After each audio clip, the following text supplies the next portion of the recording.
subscribe to the Donnie Houston podcast, man. It's some great stories on this new one, man. The going to get the crab legs with the dad.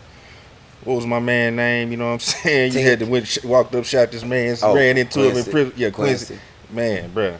Yeah. This is like it's some, and I think that the reason why is because it's a timepiece that people can relate to. Like, I just started at 10 and just went to 15. It's only a 5-year story. It's only 5 years of your life. Yeah.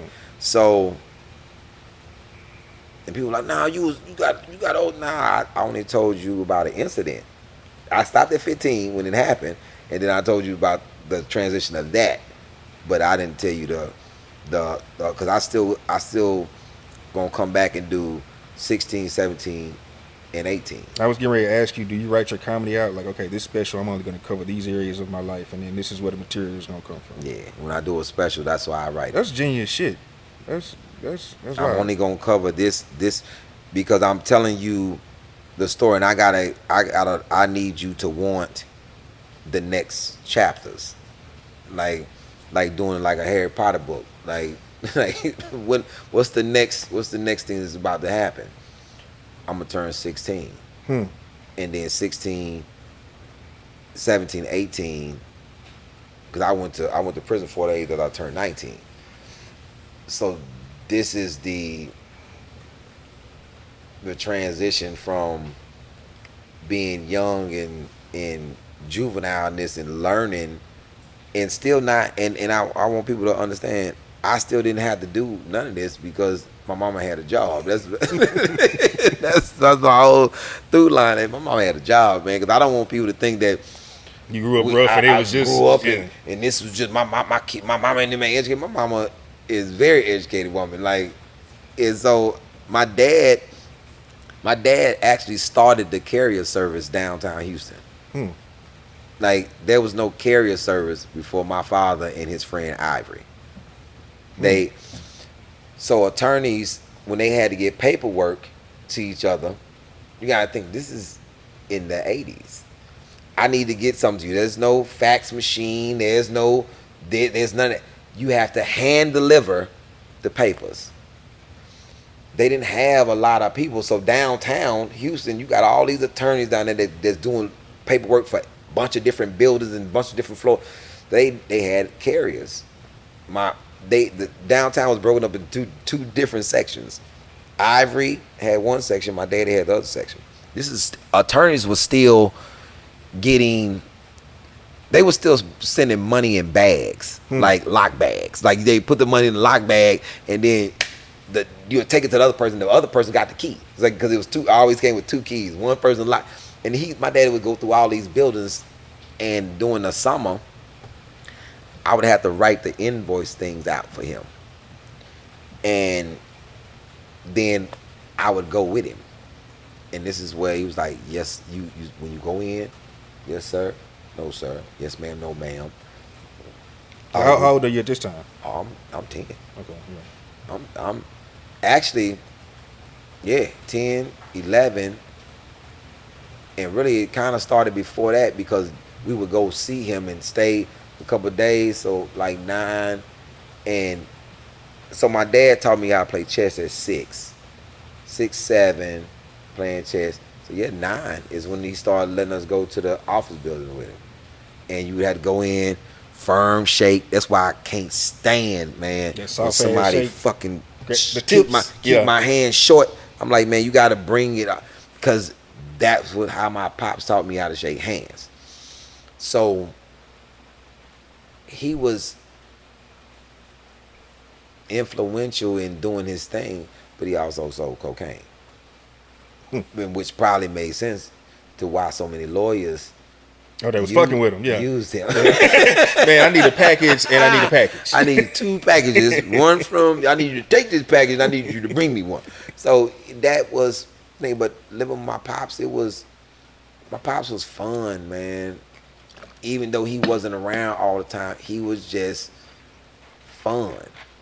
And that Fiesta, when I got them blue crab, that's when the Fiesta on Bel Air and Hillcroft was brand new.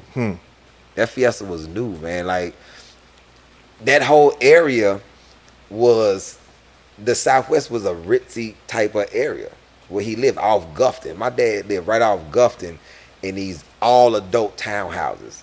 And I'm not even supposed to be living with this nigga. I'm glad you brought it up because I was gonna ask you, what are you seeing? Because like when you said, I'm like, man, a kid and an adult, what type of shit are you seeing? Because for it to be adult only, it got to be some wild shit going on over It's there. adult only. And they tell you, I didn't know what this was called until years later. It's like this little fountain. It's not even a fountain.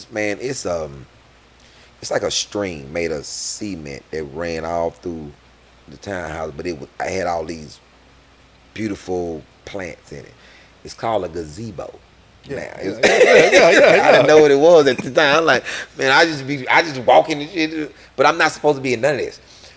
But if you, at night, these are all adult apartments. And what year is this? This the 80s. So It's 83. yeah, it's going down. Yeah. So I would walk through the apartments at night and you would just see everything. And if I stood in that gazebo, it was this lady that used to be getting her ass towed out the frame, like by multiple men. Like I'm like, I know that wasn't the cat I saw the other day. I'm 10. I'm like, nah, that ain't the redhead dude. You know? Like, I know this ain't the redhead boy that I just saw over there. Cause I'm like, man, this kind of like, I'm like a fucking peeping Tom. Yeah. Like almost like, but I'm not even I don't have to peep. I'm a looking Tom. Like, it ain't even peep because these people, my dad window was, because it's 2-story townhouse. From the glass started on the ground and went all the way up to and arced. Like you could see straight in his house. If we was doing anything, you could just see in his house. And it's a lot of apartments that's like this. Like I'm like, ooh, you can see. Like I'm like, wow. If I could stay in the house and just open the back curtains, I could see in other people's houses. They was loose, man. This is like Hotel California, and and it wasn't a lot of black people staying over there. And your dad's selling cocaine at the same time, so I mean, it's all kind of It's all kind of weirdo stuff going on, but the nakedness, and then my dad, he knocking chicks down like. He ain't trying to hide it from you or nothing. Nah, my dad is. I met 42 women in a year. Because I started keeping track of them because I had to remember who was who. Who was who? Like, and I knew his 5 main joints. That's crazy when somebody got 5 mains. Like these are the joints that's heavy rotation. Like these are heavy rotation sisters that go, and I know what they look like, and I can't mess their names up. And I knew that early on. But that Fiesta was so new, and my dad used to buy me them workman pants out of there. I hated Dickies at that time, man, because the kids knew that them was like workman pants. And I'm going to the school and they like, man, this boy got these workman Jones on. But I look like my daddy. Yeah. My daddy starts Dickies every day. Crisp white shirt pressed. Belt on, boots. Various different colors boots. But my daddy had all these exotic skins. And he had skins in boots, lace-ups, and slides. Since his thing was like, you need a loafer, you need a lace-up, and you need a boot. So if he had an alligator boot, he had an alligator lace-up, alligator loafer. But he had a lot of eel skin, he had a lot of snake, he had gator, 2 pair of gators. But the boots that he wore every day, he had probably about 12 pair of ropers in various colors. Blue, brown, tan, things of this nature. And that's what he wore when he was doing his business every day, because he looked crisp. When I knew it was big is when he would have on, like my daddy, when he went out, every suit was tailor made. Like he never owned a suit with anybody else's name in it but his. And you tell me I paid $1,000 for 3 suits, and I was like, what? Like that sound. The word thousand sounded big back then. Like $1,000, 3 suits. Like, so my dad was very. He drove a car. I gotta remember the name of this car. They only had 5 of them in the United States at the time. It was from Germany, and I remember he used to always talk about how he had to get the parts shipped from Germany. He had a Z28, he had a Honda Goldwing, and he had a Peugeot. It was this little slick blue car with tan inside. It kind of reminded you of a Saab, and then he bought a Saab because he liked both them. He liked them cars. My dad was just, but he was so low key. You would never thought he was doing anything besides working. But he was a big Parliament fan, and man, this man was a nut, man. Like this was a nut, and I think that living with him gave me a lot of hang-ups. Like I don't introduce my children. Like when I was single, I didn't introduce my children to like women and stuff like that. Yeah, because I know that he may have thought that was something, but that I didn't feel valuable at the time. Like I felt like he was using me as the, you see, I'm taking care of my son. I didn't feel the same way about it that he may have thought I did. Like I'm showing my son, and I'm like, nah, I'm kind of like You're a tool. yeah. I mean, I'm the sharpest tool in your box. like, if I need this broad, I need to let her know. You see, I'm taking care of my son. You see, I'm the type of man I am. Like, and but it also gave me the other things. Like my dad never worked for nobody. He used to always say, man, the same energy that you put in for somebody else, do that for yourself. You know, you don't have to work no way. He wanted me to have that mindset of you don't have to do it. Anything that you want to do, man, you can actually do it if you want to. All you have to do is just do that. My mom was a big, you got to work for somebody. My dad was like, no, you don't. My dad was like, yo, man, living life is doing what you want to do, eating oysters, hanging out, kicking it. You want some seafood? Let's get it. Like my daddy was always a, let's get whatever you want. Like life is not about you sacrificing shit. Like life is about you getting and gaining and kicking it. And like that was his. My mama was always about hard work and you know you save and achieve because that's her life. But I'm a mixture of both now.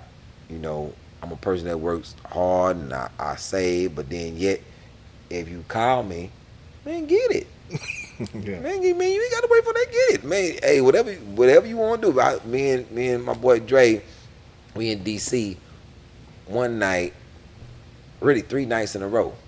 We going to the same spot, eating.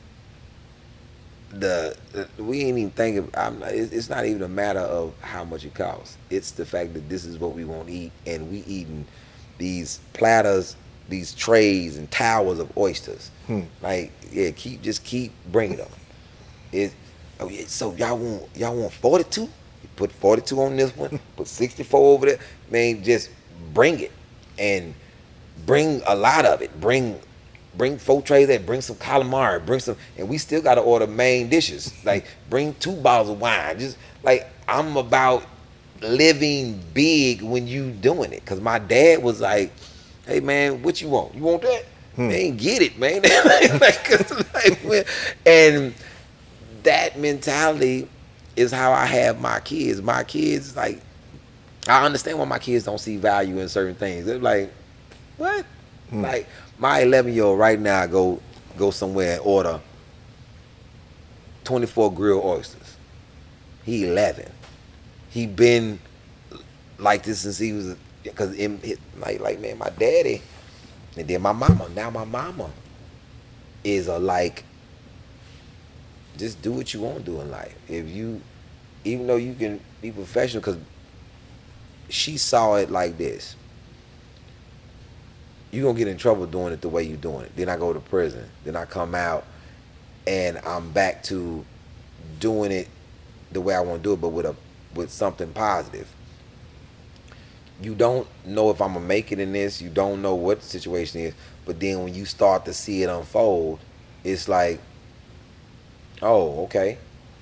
You took my ethics of hard work and your daddy's,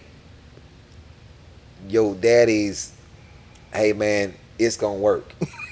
Your daddy had that whole it's gonna work. Man, I don't look like it's gonna work. It's gonna work. I'm telling you took that and you became who you are, and that's appreciated.